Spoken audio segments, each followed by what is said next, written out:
Welcome back everyone to my Let's Play of Final Fantasy V, the 4-job Fiesta for TNV Small Critter Rescue. Last episode we got stranded here on this Crescent Island because our ship got sucked into the water. There was a whirlpool that appeared when an earthquake hit.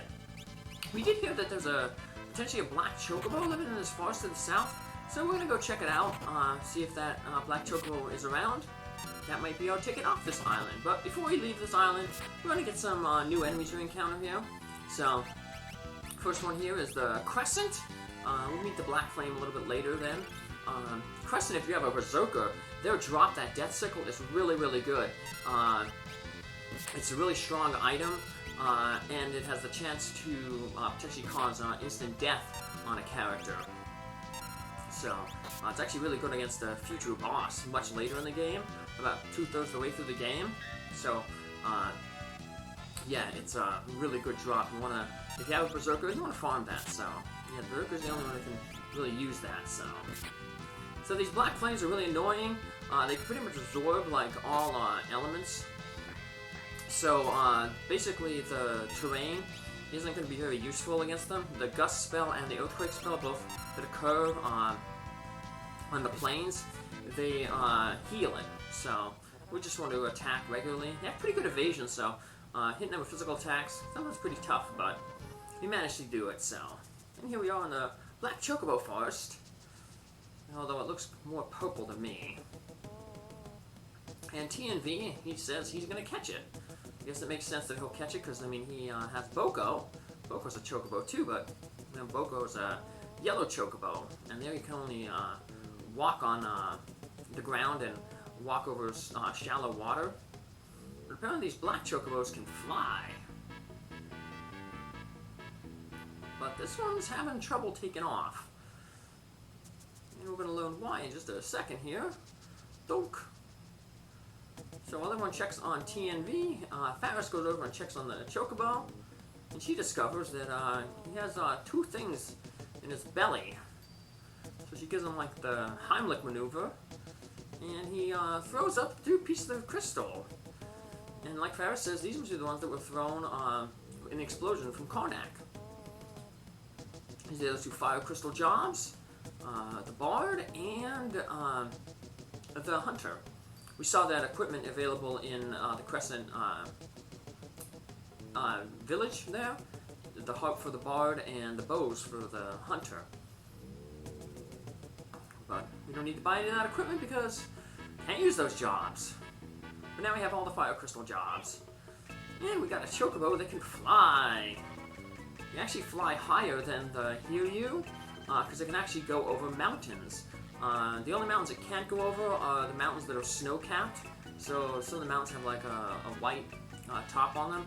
You can't go over them. But regular mountains, free to fly over them. So, and with the Black Chocobo, it's the only way to get to this village that we're going to be going to, Lix. It's actually TNV's hometown. So there's a North Mountain, there's a ship graveyard. So it's to the southwest of the area. We'll just check on the map here real quick. Just a little bit north of it. We'll head down. Yeah, it's surrounded by trees, so we're going to land on Black Chocobo in there. Black Chocobo can only land in forests. It's going to be key to getting into some dungeons later on. So, TNV, you're back. Yep, this is TNV's hometown. We can learn a new Bard song here when we visit TNV's old home, which is this one right here. We'll learn about TNV's past, and she only used to live here. There must be a lot that brings back memories. Feel free to look around. Well, the only thing that really brings back memories is this pink box here, music box. And we play it, and it'll bring back a memory. And then, just like how the piano song back in Crescent inspired the Bard to teach us a song, here in the music box is going to inspire this Bard to teach us a song.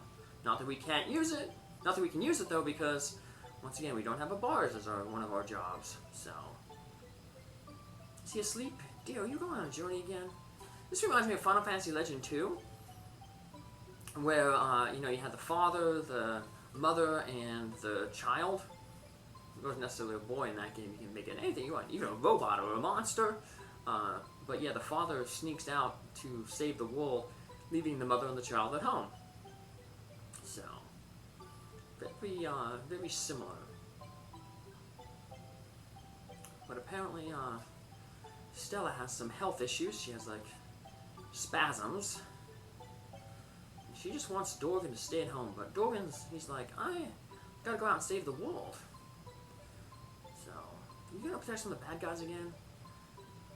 He's gonna be like, yep, that's my job. Oh, that's Jai's job. Take me with you. And of course, he can't take TNV with him. He's just going to leave him at home with Mother. But we're going to see that doesn't take place. Because tragically, this is where we find out what happened to TNV's mother. She has one of her spasms here, and apparently it costs her life. So then, of course, we learn that TNV goes wandering with his father, and then in the future sometime, his father succumbs to an illness. See, a lot of tragedy there for TNV. So, it's a pleasant melody, and it's reminded me of a nice poem. I'll dedicate it. So we learn the Charm Song. And that's actually a pretty good song. Actually, what's it called? The songs that we learn, the first songs that we learn, basically songs that like impact enemies on the battlefield, or us. And then the other songs we learn are going to be like status boosting for the characters. And the songs we're learning now are basically you have to sing them each round, and then the last songs we learn, they're basically like once you start singing them, you don't stop, but they slowly, gradually raise your character's stats. So one of the good things is because Dorgan, TNV's father, was a monster hunter and basically protected this village. All the merchants are going to give us a 50% discount on things, so it's a good way to buy things pretty cheap. I bought a few items. I mainly got those soft potions because when the enemy's coming up, like that one person said in Crescent, that monsters that are made of stone can be defeated with soft potion. And we're going after this. We're going to another optional village. There's a lot of stone monsters around there, so we're going to be farming some monsters around there. So. But of course, because I bought a whole bunch of soft potions, I'm not going to have to use them. I'm going to find the enemies that I need to find right away. But there is we may be back later to do some farming there because there's a pretty tough monster coming up that we may not be actually capable of handling. So this optional village we're going to be going to in a little bit. We're going to come back to it later when we get a boat back because there's some sea monsters around the area. So here we see TNV, he's hiding, playing hide and go seek. He's reminiscing with an old friend. This is where we learn why he has a fear of heights. Remember, he didn't want to ride on the Hiryu because he had a fear of heights. Apparently he got it because he was playing hide and seek. He was on the roof there and fell off. So it scarred him as a kid. His friend is going to be a scholar. We learned about the illness that took TNV's father. TNV, you've come home. I've been waiting for so long. Just know what I want to tell you when your journey is over. Sure, we'll be back. But we have some things to take care of first. The magic shop only sells one spell. It sells that heal spell that we got in Carnot Castle when it was blowing up. But if you just didn't have enough time to get that white magic, you can grab it here. So, Jakol had all the other white magic. The Crescent had all of the black magic, and the optional village we're going to be going to after this has all of the time magic up until now. So, these three villages basically let you pick up all the magics that you may have missed in the previous towns. We'll also get another new magic in the next town. goes back to, like I said, Final Fantasy 3. We're going to get the black mage spell Toad. Final Fantasy 3 had to use them to go into different dungeons. You need a Toad to get into the Tower of Owen. And then another, the white magic spell, level 2 spell that we're missing, is Size Mini. And we're going to get that, just like how we needed to get that in, we got it from Desh in Final Fantasy 3 to get us to the town of the little people. So here's this grave we saw a little earlier. This is the grave of TNV's mother and father. You see writes on there, because just said before, there was just Stella rests here. Now he just put that his father rests here as well. So Dad asked me to bury him with Mom. We learned that just happened about 3 years ago when his father passed away. Faris, father, that's a nice thing to have. Remember, Faris was raised by pirates. You don't know who her father is. Although Lenna says, you're my sister, which would make Ting Kai-kun her real father. We'll see if that's true eventually later on. We do know that in Siren, in the ship graveyard, when Siren was summoning like memories of past loved ones, Faris was also taken in by the vision of the king of Tycoon. She went over with Lenna, and TNV went over to Stella, and Galuf went over to that girl Kara, who we learned 2 episodes ago was his granddaughter. So now we're going to take our black chocobo pretty much over to the northwest corner of the wall. See that little blinking white light over there? And then it's got, like I said, our third kind of optional dungeon, town that we want to visit. Karnak. So we just got to go up a little bit to the northwest. Avoid mountains. And that we learn is going to learn is History Falls. That's going to play a role in the game much, much later. But we're going to learn a little bit about it right here in history. We live peacefully here, herding sheep. It's a shepherd town. I think the shepherd's town in Ultima. Emergencia? I was going around and around the flower bed and found something nice. So that's a clue to get us a magic spell. Have you seen the big waterfall to the east? Isn't it awesome? It's called History Falls. You know, I'll play the Ultima games eventually, but yeah. It's the town of humility. A monster that looks like an old odd man wanders the forest to the east. He hits you with thunder.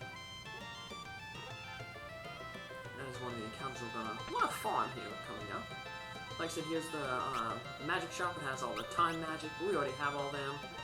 Not that we're ever gonna use any of them, because like I said, we don't have a time mage. Bunch of sheep, and they all say Baba. But this lady tells us that we shouldn't talk with the one in the left corner here. He doesn't seem bad. We talk with him, he just says Baba, but if we talk him from behind, he kicks us over the fence. And that's the only way to get to this bard here. Yes, if we're on a journey to save the crystals, we tell him no, he doesn't teach us anything, but if we tell him yes, he teaches this song here, the love song, which basically causes monsters to pause in battle. And what's really interesting is one of the super bosses in the game is actually prone to that song. So that's how I beat it in the 4-job Fiesta when I had the bard. I basically just used that song. I had 2 people singing constantly to lock that super boss down. And then other characters just beat it up while the bards kept it on lockdown. We saw that over there. Earthquake blocked the road to the waterfall. So, yeah. And this place sells rings. And there's a guy over to the